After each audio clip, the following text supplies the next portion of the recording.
विशालपुर की सबसे बड़ी हवेली आज दियों से जगमगा रही थी। शहर के मशहूर सेठ विजय प्रताप सिंह के घर में संतान का आगमन होने वाला था, लेकिन नियति ने कुछ और ही लिख रखा था।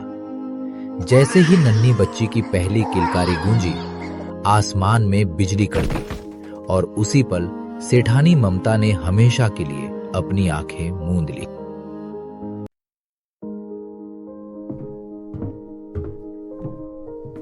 ममता, नहीं, तुम मुझे छोड़कर नहीं जा सकती।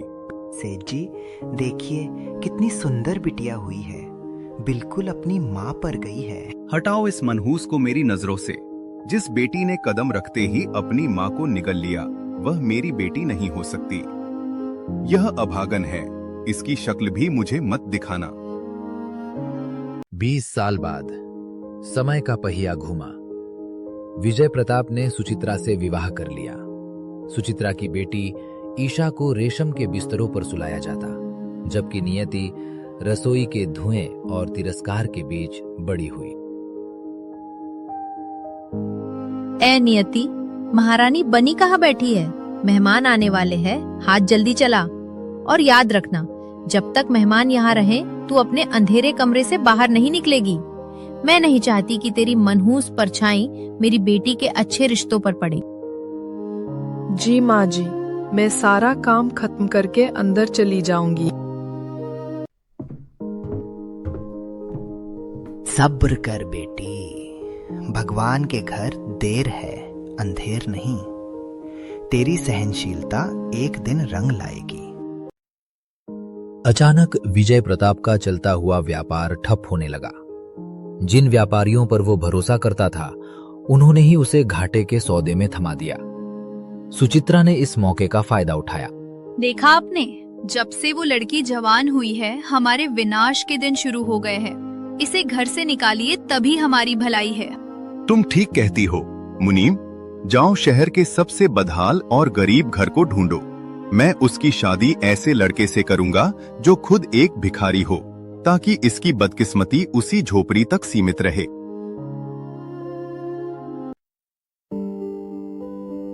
नियति का विवाह आकाश से कर दिया गया, जो एक पुरानी झोपड़ी में अपने अंधे पिता के साथ रहता था। नियति जब वहां पहुंची तो वहां न छत ठीक थी, न खाने को दाना था। नियति, तुम्हारे पिता ने मेरे साथ छल किया। मैं तो भीख मांगकर पेट भरता हूँ। तुम जैसी अमीर घर की लड़की यहाँ कैसे रहेगी? तुम चाहो तो वापस जा सकती हो। विवाह के बाद पत्नी का स्थान पति के चरणों में होता है। अब ये झोपड़ी ही मेरा महल है। लेकिन आकाश, हम भीख नहीं मांगेंगे, हम मेहनत करेंगे। नियति ने अपनी माँ की आखिरी निशानी, सोने की एक अंगूठी, आकाश को दी।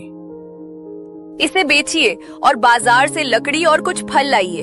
हम छोटी सी रेहड़ी लगाएंगे। लेकिन नियति, लोग क्या कहेंगे? मेहनत की रोटी खाने में कोई शर्म नहीं होती। बेटा, नियति ठीक कह रही है।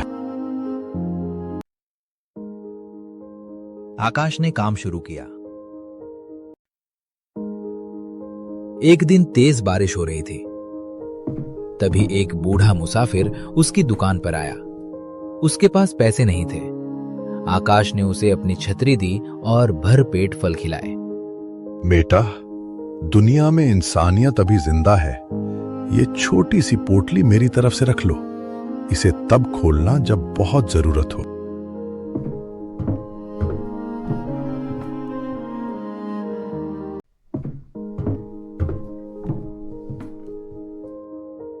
घर आकर जब उन्होंने वो पोटली खोली तो उसमें से कोई बीज नहीं, बल्कि नीली आभा वाले कीमती हीरे निकले।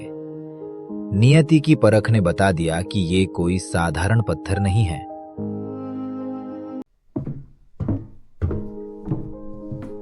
उन हीरों को बेचकर उन्होंने कपड़ों का व्यापार शुरू किया। नियति की सूझबूझ और आकाश की ईमानदारी ने उन्हें मात्र 3 साल में विशालपुर का सबसे बड़ा सेठ बना दिया।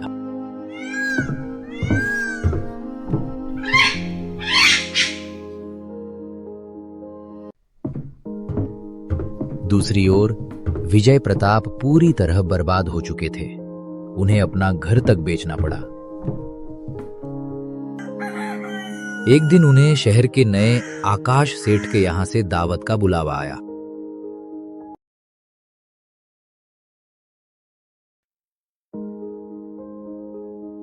सुचित्रा, सुना है ये नया सेठ बहुत दानी है, शायद हमें कुछ मदद मिल जाए। जब वे वहां पहुंचे तो सोने के सिंहासन पर नियति बैठी थी। सुचित्रा हैरान होकर कहती है, ये तो नियति है। ये इतनी अमीर कैसे हो गई? सेठ जी, जिसे आपने मनहूस कहकर निकाला, उसी के भाग्य से आज हमारे घर में सुख की नदियां बह रही हैं। असली मनहूसियत बाहर नहीं, इंसान की सोच में होती है।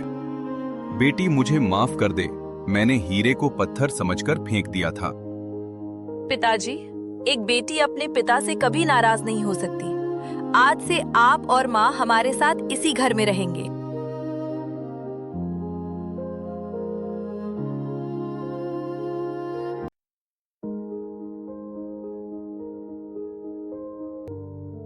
आपका प्यार और साथ हमें और बेहतर कहानी बनाने की हिम्मत देता है, इसलिए लाइक, शेयर और सब्सक्राइब जरूर करें।